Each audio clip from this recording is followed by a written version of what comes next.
আমার বোনের হাতটা ছাড়ো।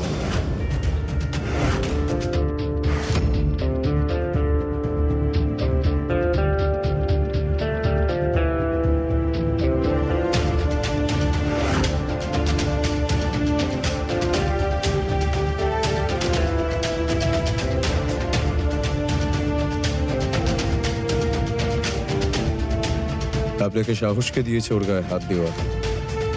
কে অধিকার দিয়েছে ওকে এখান থেকে নিয়ে যাওয়ার জন্য?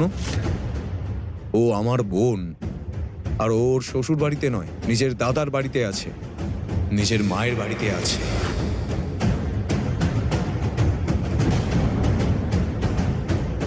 ওর সুরক্ষার দায়িত্ব এখন পুরো আমার, আর আমি খুব ভালো করে জানি কিভাবে দায়িত্ব পালন করতে হয়।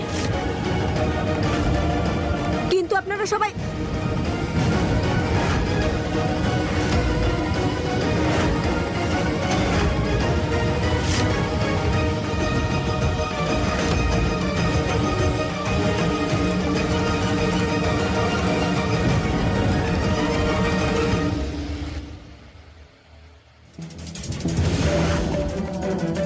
দীপিকা,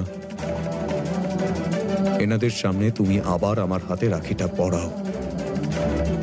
তাতে যদি ওনারা ওনাদের প্রশ্নের উত্তর পান,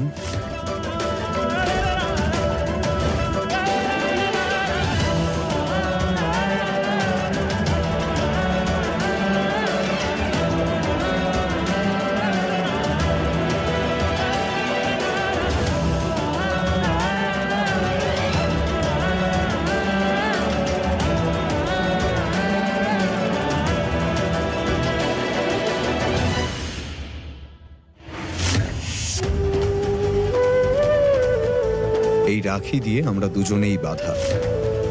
আর তাই দীপিকার দায়িত্বটা এবং ওর মেয়ে নয়না এবং ওর গর্ভে থাকা সন্তানের দায়িত্ব আমার।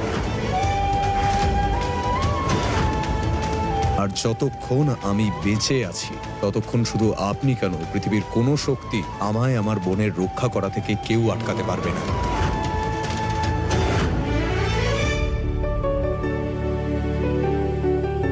আপনি যেটা বলছেন সেটা সঠিক, কিন্তু তার মানে এই নয় যে এই বাড়ির প্রত্যেকেই একে আপনার মতো সম্মান করবে।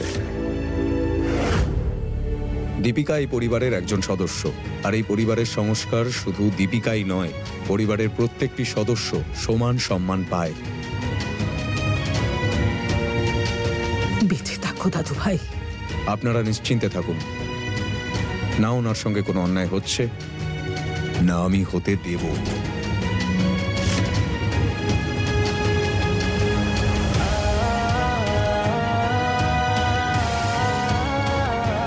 তুমি আর কাঁদবে না, আমি তোমার পাশে আছি। তোমার সঙ্গে কখনো কোনোদিন অন্যায় হতে দেব না।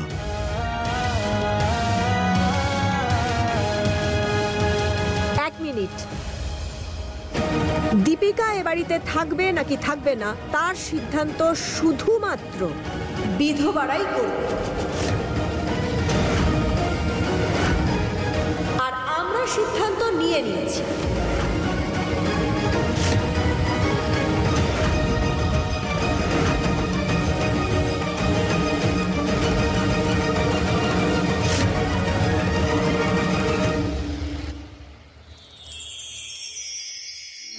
তুমি ভালো থেকো বাবা।